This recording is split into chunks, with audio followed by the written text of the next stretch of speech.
Hi, everybody. So why am I wearing this ridiculous contraption on my head? Well, partly on a dare, to be fair, but also partly to remind us that we don't really know what to expect from people. So those of you in this room who know me well are not in the least surprised to see me wearing this thing on my head.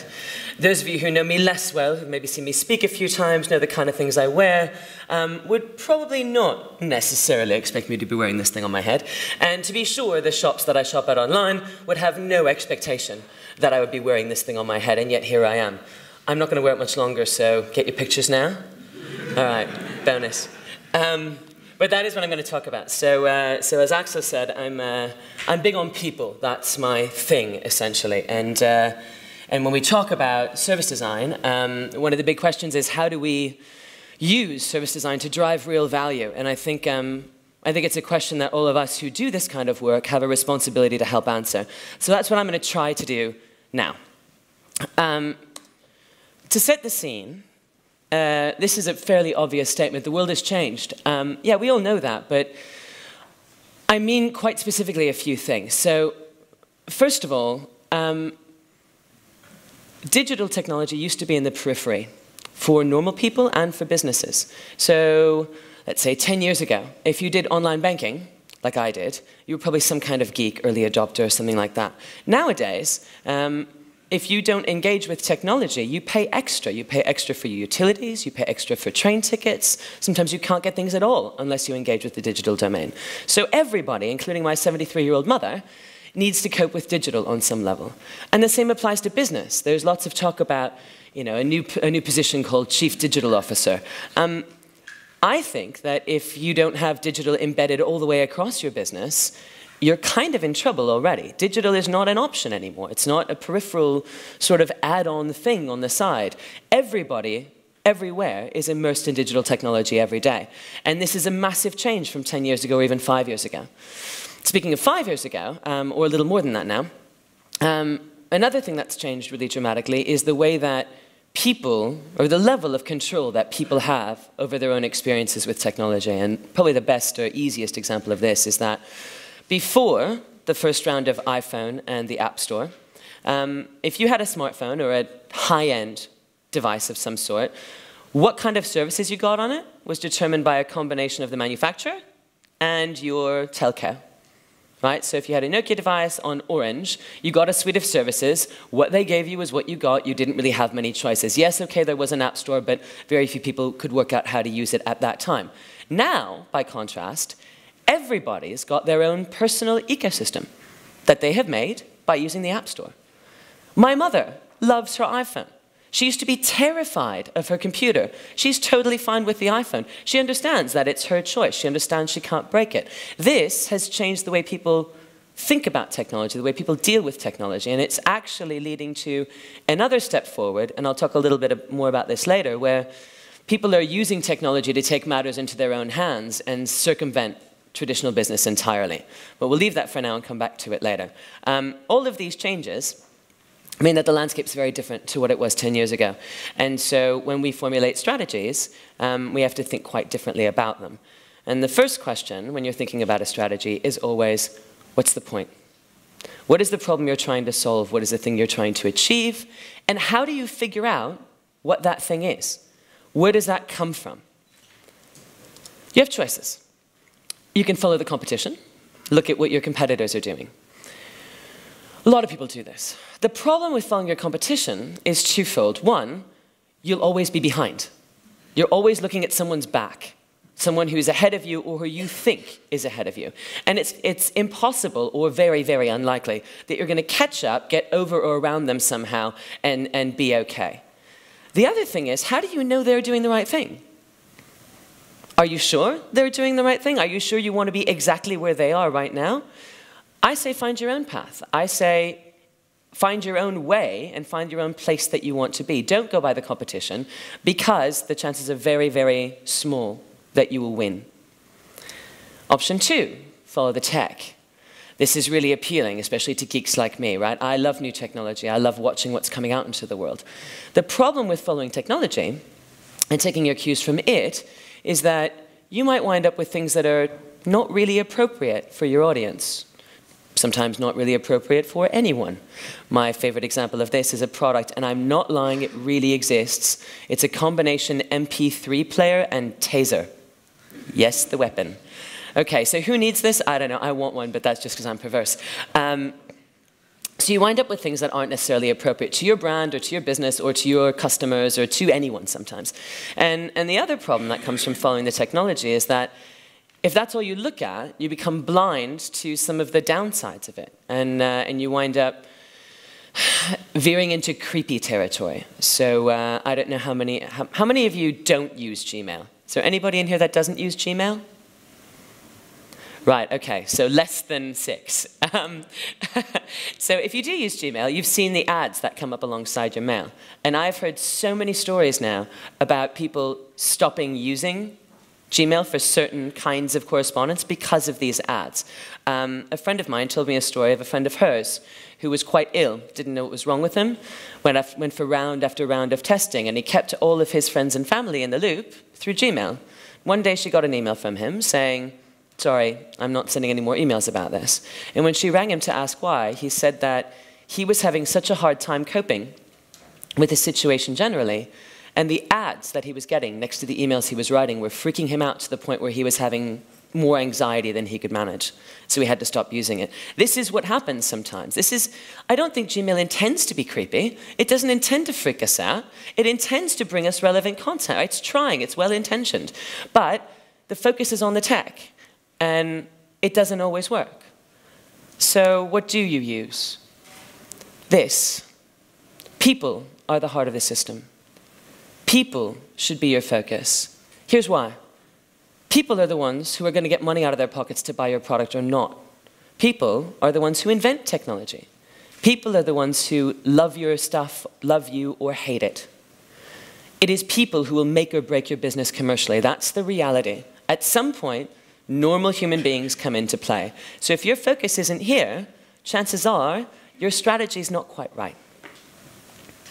The thing about people is that why we do things is way more important than what we actually do.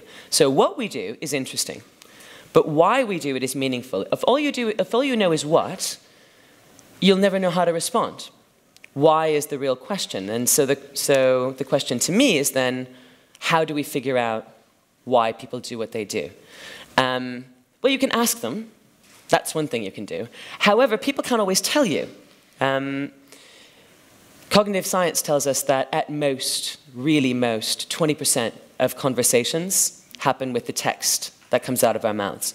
The rest is body language, pheromones, the ambient environment, tone of voice, the look in each other's eyes. These are all the cues that we use to process the world. These are the things that determine the why behind what we do. And sometimes we ourselves don't even know. So the idea that we can train a machine to automatically know is a little bit ridiculous. It takes some effort. We have to learn to evaluate some of the signals of why. So for instance, if we're talking about buying a particular kind of technology, why might I buy it? Why might I not buy it? It might have to do with the size of it, the shape of it, the cost of it. Sure, those are fairly obvious factors. It might have to do with who I know who's got it, or my perception of the kinds of people who own this thing. It might have to do with my comfort level with my own technology. It might have to do with, I don't know, maybe I'm in a mode where I feel like being borderline Amish and I just don't want to deal with technology anymore. All of these are possible reasons why I might or might not buy a thing. And unless you know why I'm interested in buying it or not interested in buying it, the chances are kind of small that you can change my mind. What's more, once you do start to understand the signals for why people are doing what they're doing, you have to measure those on an ongoing basis. So once you've got your strategy, you need to be able to measure whether or not you're successful. So those why indicators become the cornerstone of your KPI structure, right? Most companies today, right, let's say my company makes these things. This is the clicker that Bigot used. If I ask the COO or the CEO of Logitech why this thing cost 50p more to make this year than last year, I guarantee you he can tell me to an enormous amount of detail exactly why that is. If, however, I ask him why a different set of people bought this last year than the year before, or why 20 million less people bought it last year than the year before, I don't know if these things are true, he probably can't tell me. And if I ask him what he's going to do about it, he's very likely to say something along the lines of, more marketing. Which may or may not be the answer. I mean, maybe that is the answer, but maybe the answer is that it's not part of an ecosystem that works for people. Maybe the service that you're trying to sell to people doesn't work for them, or it's not complete, or it's not well thought through, or it's just not the right thing for those people. So you need to understand why people do what they do, and then measure it on an ongoing basis. Okay, fair enough, you say. I've got some ideas in my head now, what I might need to do. How do you prioritize? How do you decide which things to do first, where to put your money as a business? A couple things. First, know thyself. And I mean that on a couple of different levels. So every time you launch a service, I mean, Birgit showed what the complexity of a service can be. It's not just about technology, it's about things that exist in the real world as well. It's about the sum total of all the interactions around something that you might have with various different kinds of people.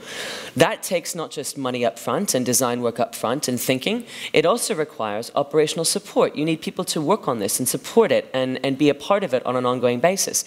And you need to know, as a business, what your appetite is for this, what your budget is for this.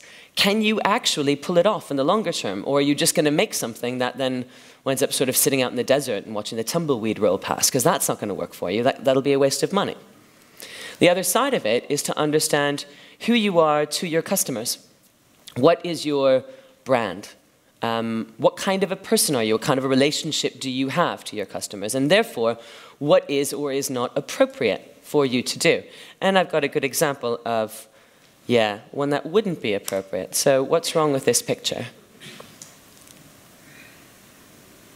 Think about it. If Diesel made a pregnancy nutrition app, would anybody use that? The idea here is that Diesel is all about being stupid, and pregnancy is all about being clever. So ideally, Diesel would not make a pregnancy nutrition app. This is an example of understanding what's appropriate for you to do and what not to do. By the way, Diesel didn't do this. This is just for pretend. Another bit of advice is don't get upset.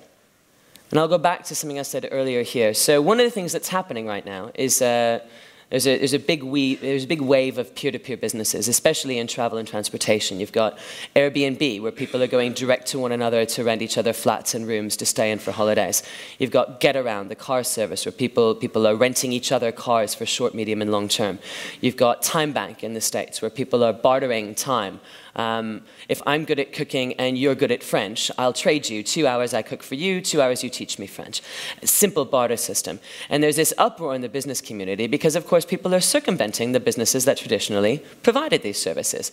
And so what's happening in a lot of states in America is traditional businesses are trying to legally put these companies, put these peer-to-peer services out of business, which is, you know, I guess effective in the short term, but in the longer term, I can't imagine that's a sustainable strategy.